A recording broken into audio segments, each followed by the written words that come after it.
Welcome! We are going to tackle one of the biggest headaches for Spanish learners, the two different verbs that both mean to have. We're going to clear this up for good, right here, right now. So let's just start with this classic scenario. You're trying to say, I have eaten. And you think, okay, tengo means I have.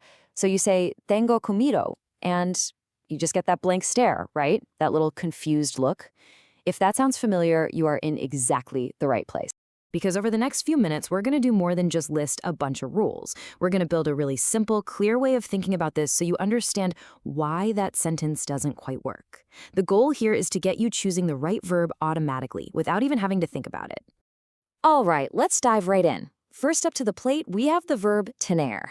Honestly, the best way to think about tener is that it's the verb for the real physical world. Its number one job, its core purpose, is all about possession. Here's a great little trick. If you can swap out the word have for possess in English, and the sentence still makes sense, you're almost definitely going to use tener in Spanish. It's all about owning something. And this is where it gets really interesting, because tener stretches beyond just objects. Yeah, you possess a car, that makes sense. But in Spanish, you also possess your relationships, like your brothers. What's really different for us English speakers, though, is how it's used for obligations, like tengo que, which means I have to, and for physical feelings. Think about it. We say I am hungry, but in Spanish, you literally say I have hunger. Same with age. You have 30 years. So, if you're going to remember one thing about tener, let it be this. If it's something tangible, something you can touch, a relationship you have, an obligation you feel, or a physical state like being hungry or cold, your verb is going to be tener. Okay, time to switch gears completely and talk about our second verb, haber. Now, if tener is all about the physical world, haber is a pure grammar tool. It has absolutely nothing to do with owning things. Haber is what we call a helper verb. Its entire job is to team up with other verbs to create more complex ideas. It's all about saying you have done something or just stating that something exists. And you know what? That's pretty much it. It really only has two main gigs. Job number one, forming what grammarians call the perfect tenses, which is just a fancy way of saying things like, I have eaten. Job number two, it's used impersonally to say things like there is a problem or there are 3 cars outside. Now, when haber is doing that first job, helping you say you've done something, there's a super important rule you gotta know. That second verb, the action word, it gets locked into one form and it never ever changes. So even if you wrote multiple letters, it's still he escrito las cartas, never escritas. That ending is set in stone. And here is its other critical rule, and this one feels a little weird at first. When you're using haber for its second job, talking about existence, it's always singular. So even if you're saying there are 3 chairs, you still use the singular form, hey. You never ever say han, it's always hey.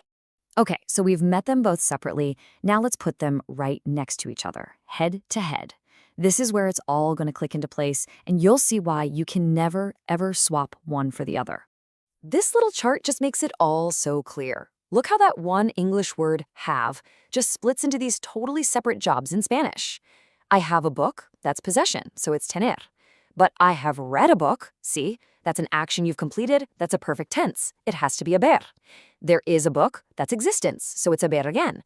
And I have to read, that's an obligation, so we're right back to tener. So the big question is, how do you make that choice in the middle of a conversation, in like a split second? Well, it's all about asking yourself the right questions. Here's your mental checklist. Just run through this little decision tree in your head. Question 1, am I talking about possessing something? If the answer's yes, boom, use tener. If not, go to the next question. Is it about having done an action, like eaten or seen? If yes, that's haber. Still no? Okay, next. Does it mean there is or there are? That's also haber. And if you've gotten this far, ask yourself, is it one of those special cases, like age, hunger, or an obligation? Then you're back to tener. Just follow that path and you'll get it right every time. You know, knowing the rules is great, but knowing the traps, knowing the common mistakes people make, that's what really makes it stick. So let's look at the 2 biggest ones for English speakers. And here we are, right back where we started. The classic mistake, tengo comido. When you say that, it's like you're saying, I possess eaten. It just doesn't make sense. You don't own the act of eating. You have done the action. And that's why it has to be haber. He comido. And here's the other big trap, using tener to talk about something's existence. You have to ask yourself, does a table own the books that are on it? No, of course not. The books just exist on the table. To say there are books, you have to use the impersonal existence verb, haber. So it is always hay tres libros. All right, let's bring it all home. We're going to wrap this up and boil everything down into a few really simple, powerful memory hooks that you can take with you. Here they are, your 4 ultimate shortcuts. First, the have-done test. If that fits, you use haber. The possession test. If you can touch it or own it, use tener. The there test. If it means there is or there are, it's always haber.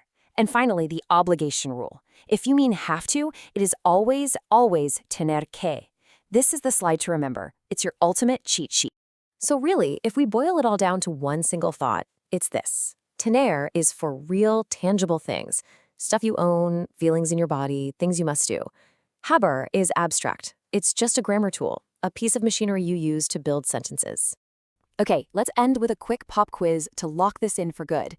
If you want to say, there are 2 books, which verb do you need? Think about our tests. Is this about possession or is it about existence? And the answer, of course, is hay dos libros, because you're talking about existence. Once you start really seeing this core difference, possession versus grammar, the choice isn't even a choice anymore. It just becomes automatic. You've totally got this. Now go out there and give it a try.